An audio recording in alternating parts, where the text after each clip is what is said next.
Halo semuanya, welcome to my channel. Kali ini kita akan menceritakan cerita yang berjudul Madu Cantik yang Tak Tersentuh. Sebelum kita mulai, jangan lupa untuk di-subscribe, like, dan komen.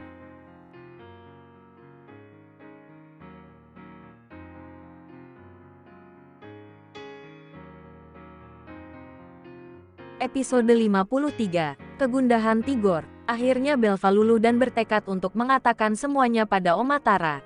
Dengan keyakinan penuh, ia membunuh rasa takutnya perlahan. Ia menelepon Omatara, mengatakan besok akan menemuinya di Jogja, tempat kelahirannya dan tempat ia dibesarkan.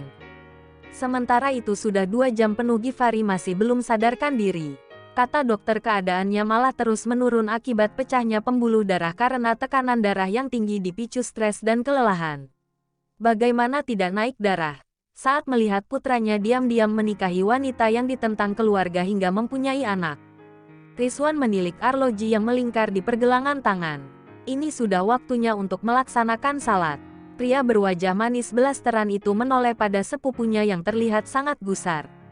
Raf, udah masuk waktu asyar. Ayo ke musola dulu, kita salat, ajak Rizwan. Mendengar hal itu, ada desiran yang sudah lama tak dirasakan oleh Rafin. Ada hal yang terlupakan sejauh ini. Ia menyadari bahwa selama ini sudah begitu jauh dari ketaatan pada tuntunan agamanya. Jadilah, Rizwan dan Rafin bergegas menuju musola untuk melaksanakan kewajiban. Rizwan sudah lebih dulu mengambil air wudhu lalu menjalankan salat. Sementara Rafin masih dengan perlahan membasuh bagian demi bagian tubuhnya. Bukan tak pernah salat, melainkan sudah lama ia tidak merasakan kenikmatan di dalam sebuah ibadah. Apalagi ketika melaksanakannya, hati mendadak lebih tenang dan damai. Itulah yang terkadang tak didapat semua insan ketika sedang menjalankan ibadah. Tidak semua bisa merasakan kenikmatan di dalamnya. Apalagi saat sedang beribadah yang terlintas dalam hati dan benak masih saja soal urusan dunia yang begitu berisik hingga mengusik kehusyuan dalam bersujud. Setelah selesai salat, Rafin masih duduk merenungi nasibnya saat ini. Gimana? Udah lebih tenang, tegur Rizwan yang kini duduk di sebelah Rafin dalam musola itu. Rafin menghela napas dan tersenyum tipis. Sudah lebih baik, jujur saja aku merasa begitu malu sama Allah. Selama ini aku benar-benar jauh dari perintahnya. Aku jarang salat, dan masih terus bermaksiat. Aku merasa jadi manusia yang paling hina. Rizwan tersenyum dan berujar, namanya manusia gak ada yang sempurna seperti Nabi. Dan lihatlah dari sudut pandang yang berbeda. Di setiap ujian pasti ada hikmahnya. Pernah dengarkan? Anggaplah seperti itu yang kamu hadapi sekarang, Rafin. Rafin tertegun mendengarnya. Rizwan memang sepupunya yang paling taat dan paham soal agama. Mengingat sejak dulu ia memilih bersekolah di madrasah hingga pesantren. Secara akademis pun cukup pandai. Dan terkadang menjadi tempat Rafin untuk berkeluh kesah. Di tengah-tengah masalahmu ini, akhirnya kamu bisa menyadari bahwa dengan bersimpuh pada Allah, bisa membantumu merasakan ketenangan. Seru Rizwan. Rafin pun mengangguk setuju.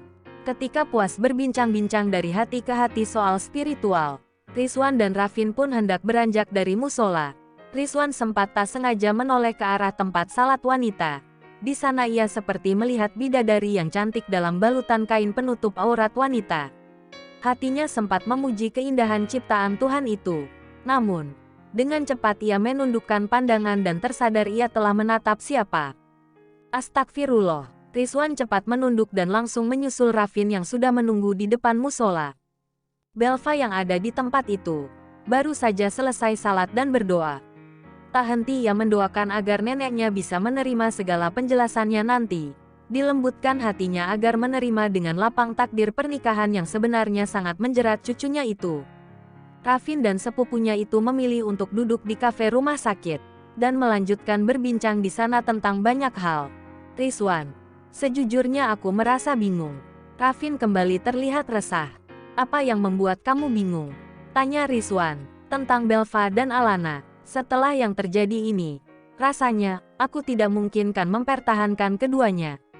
Maksudku, aku harus pilih salah satu. Karena aku merasa ilmuku dalam berpoligami ini masih sangat cetek dan dangkal. Belum pantas untuk itu, ujar Rafin. Kini memang sudah waktunya untuk dia berpikir tentang rencana masa depan. Pilihlah yang paling kamu cintai dan mencintaimu. Pilih yang pantas untuk dipertahankan. Rizwan tersenyum. Hening sejenak, Rafin menelan ludah dan menatap kosong. Jika bicara soal cinta, aku tentu mencintai Alana. Tapi pilihan orang tua tentu saja pasti akan jatuh pada Belva.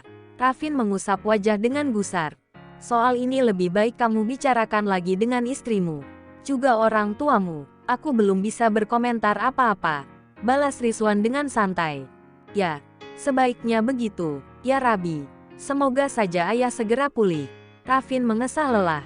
Aku hanya harus pasrah mengikuti perintahnya setelah dia siuman. Rafin kemudian berniat kembali menemui Alana. Karena sedari tadi ia belum sempat melihatnya lagi. Sementara Rizwan ingin kembali ke ruangan rawat Givari dan menemaninya di sana. Sementara di lain tempat, Maria sedang termenung dan cenderung merasa gelisah semenjak mengetahui apa yang terjadi dengan putranya. Ada apa? Ma, Tigor menghampiri ibunya yang sedang duduk.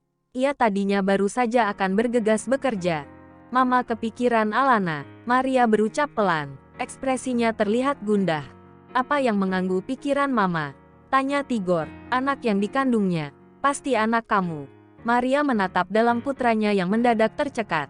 Seperkian detik Tigor terdiam dan tercekat. Ia pun sebenarnya memikirkan hal itu. Hanya saja masih belum yakin. Tidak, Ma, itu bukan anakku. Tidak lama setelah kejadian malam itu, Alana menikah dengan Rafin. Artinya itu adalah anak mereka. Tigor mengelak dan berusaha berpikir rasional. Mama yakin sekali itu anak kamu. Mama sempat bertemu sama dia waktu di acara Belva. Usia kehamilan dan pernikahannya cukup janggal. Pasti dia lebih dulu hamil sebelum menikah dengan suaminya itu. Maria tampak serius. Tapi bisa aja itu anak dia sama suaminya karena pernah melakukannya juga. Alana kan, wanita yang berbeda. Ma, Tigor menunduk dan menghela napas saat mengatakan kata terakhir. Hening beberapa saat, sampai akhirnya Maria menatap dan kembali berujar serius. Tidak bisa menilai jika tidak ada bukti kuat. Bagaimanapun kamu pernah melakukan itu dengannya. Artinya ada kemungkinan anak itu adalah anak kamu. Sebaiknya kamu harus lakukan tes DNA dengan anak itu. Seru Maria. Tigor memejamkan mata. Keadaan memang semakin rumit. Hati kecilnya pun berkata bahwa anak yang dikandung Alana memang anaknya. Teringat saat perseteruan mereka beberapa bulan lalu ketika kembali bertemu. Alana tampak sangat yakin mengatakan bahwa janin yang dikandungnya itu adalah anak Tigor. Nanti kita bicara lagi soal ini ya, Ma. Kita juga gak tahu gimana keadaan Alana sekarang. Tigor kemudian berpamitan dan bergegas menuju butik Belva. Ia memang belum mengetahui bahwa Alana sudah melahirkan. Sesampainya di butik, Tigor segera menuju ruangan pribadi Belva. Tentu saja ia ingin bicara empat mata mengenai banyak hal. Tetapi saat memasuki ruangan itu, wanita yang dicari tidak ada. Hanya ada Cindy di sana yang sedang berkutik dengan laptopnya. Loh, Belva mana? Bukankah dia harusnya sudah kembali dari luar kota? Tanya Tigor terheran. Cindy menoleh dan menjawab singkat. Belva di rumah sakit. Tigor mengernyit. Rumah sakit? Emang siapa lagi yang sakit? Pertanyaan Tigor membuat jemarin Cindy berhenti berkutik di keyboard laptopnya. Ia kemudian menatap heran pada pria itu. Jadi kamu belum tahu ya? Semalam kan Alana melahirkan, seru Cindy. Sontak membuat Tigor melebarkan mata dan termangu. Melahirkan, gumam Tigor. Cindy mengangguk pelan. Pria itu masih bergeming dan malah bertambah gelisah. Ia bingung harus berbuat apa. Kalau ibunya tahu, pasti akan cepat-cepat meminta ia segera melakukan tes DNA seperti arahannya tadi. Tigor gugup sendiri, ada keresahan yang sulit untuk diungkapkan. Hatinya merasakan ada desiran yang aneh. Kalau saja bayi itu benar darah dagingnya, itu berarti hari ini ia sudah menjadi seorang ayah. Sungguh, Tigor tidak pernah membayangkan akan hal itu. Hei, kok kamu melamun? Nih, kerjaan masih banyak. Jam 4 sore ada meeting sama klien. Cindy menepuk bahu Tigor dan menyerahkan sebuah map dokumen. Tigor mengerjapkan mata dan hanya menatap Cindy dengan mata yang berembun. Cindy, aku sedang benar-benar bingung. Tigor mendadak ingin bercerita. Cindy menautkan kedua alis dan bertanya, bingung kenapa? Soal anak Alana. Apa benar itu anakku? Tigor terlihat sangat resah. Cindy menghela napas panjang. Kemudian ia berujar santai. Nggak ada yang tahu. Nggak ada bukti kecuali kalian tes DNA. Lagi-lagi saran yang serupa. Memang tidak ada jalan lain selain harus melakukan pemeriksaan tersebut. Memangnya kalau itu terbukti anakmu, kamu mau berbuat apa? Mau merebutnya? Tanya Cindy. Tigor terdiam dengan ekspresi gelisah. Mamaku pasti menginginkannya. Lalu gimana sama kamu? Cindy menyelidik. Aku, jujur saja aku tidak menginginkan anak itu. Karena aku merasa, tidak pernah menginginkan anak itu. Aku hanya korban keegoisan dari ibunya. Kata Tigor dengan tatapan kosong dan hampa. Jangan bicara begitu. Nanti kalau sudah terbukti itu anak kamu atau bukan, baru kamu bisa menyimpulkan ingin atau tidak. Karena naluri orang tua pada seorang bayi pasti akan semakin kuat ketika mengetahui kalau itu ternyata darah daging kita sendiri. Jangan sampai nanti kalian malah rebutan anak. Ujar Cindy mengingatkan agar Tigor tidak salah langkah lagi. Jadi, jangan keliru menilai perasaan sendiri sebelum tahu kebenarannya seperti apa. Lakukan dulu tes DNA. Tegas Cindy sekali lagi.